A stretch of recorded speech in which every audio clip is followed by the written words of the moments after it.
The thing I want to talk to you about today is something that's in everybody's mind, really, and that has to do with the militarization of the American city. He's only getting started. First of all, there's LA, of course, and now there's big thing going on in D.C. We've got, as of yesterday, 2,282 National Guard troops that are in Washington, D.C. Now, the president said he's here to clean up the crime, but the crime in D.C. is at a 30-year low.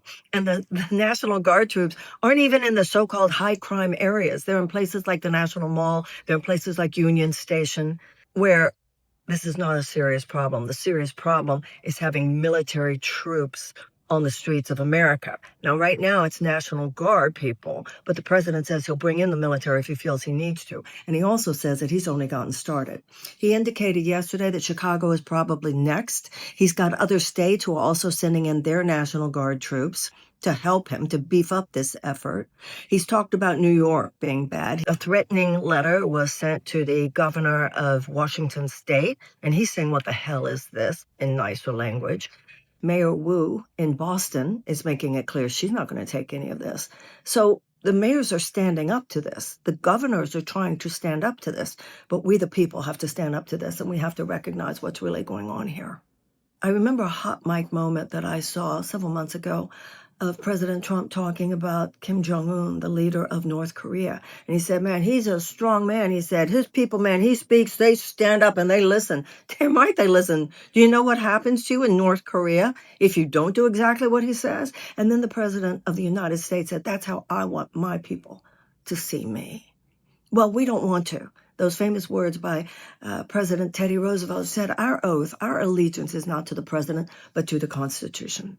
So a lot of people are saying things like, well, how can he do this? Well, he can do this because of all the power that has been given him by the Supreme Court, immunity from prosecution for things that other presidents would have been prosecuted for. The fact that people in Congress have enabled him the way they have. And you know, the word on the street is that behind the scenes, there are so many Republican congressmen and senators who will say to their colleagues, particularly their Democratic colleagues, he's batshit crazy, but they're still going along with this. It is shameless. They're enabling him. I don't think President Trump is the brains behind all this. I think he's the lack of brains behind all this, but the brains behind all this are genuinely scary people. And the people who are enabling him should be ashamed of themselves. Meanwhile, all of this is about looking down the road towards the midterms in 2026. Because if the Democrats can win back the House, we can put the brakes on so much of this. And the president knows this, and his people know this, and they have got to know. And the approval ratings are already showing the American people are not liking what they're seeing. This is not America. They want to make America great again. Just make it like legal again. Make it constitutionally based again. Make it a full democracy. The voter suppression efforts are on full steam. First, there's what's happened in Texas where they're actually adding congressional district seats. That's why Prop 50 in California is important, because at this point, we've got to try to match that. The president's going to try to add seats, not only in Texas, but also in Missouri, also in Ohio. So we need states like California, like Illinois, to be able to counterbalance this absurdity. And remember, Democrats gerrymander, Republicans gerrymander.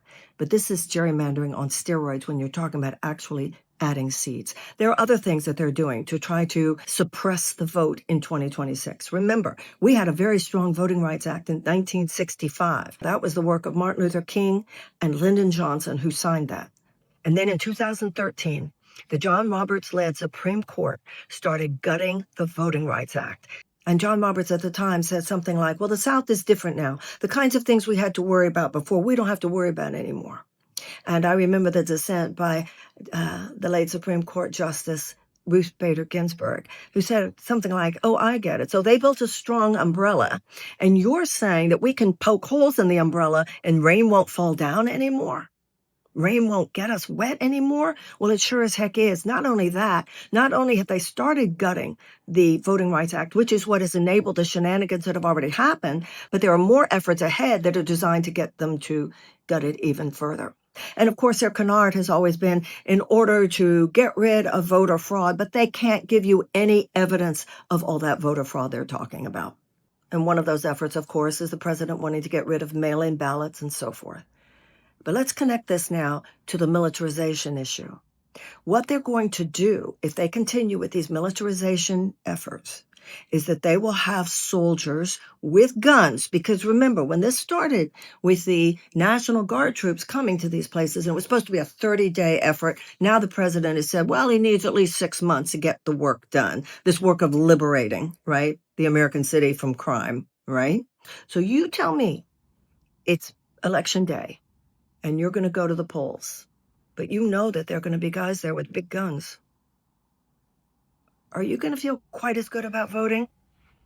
Is any part of you going to go, I don't know, the tension's so high, maybe I should just stay away. I'm going to have my kids with me. I just don't know. Anything could happen. There could be trouble. Maybe I just won't.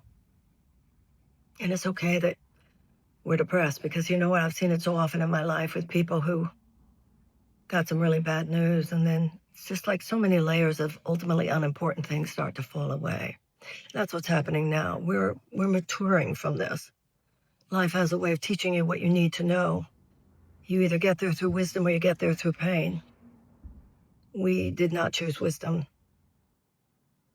And now there's pain. So let's be wise now and take care of this. Part of taking care of it is knowing what's happening. Keep yourself educated. If you are able to speak in a morally persuasive way to one person at one dinner, on one Facebook post, don't underestimate what each and every one of us can do.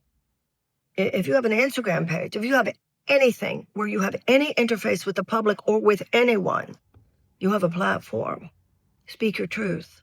Stand strong. Be real, but know what's going on. It's all going to be okay. I don't know how it's going to be okay. But if enough of us wake up, and I think we are, it will be okay.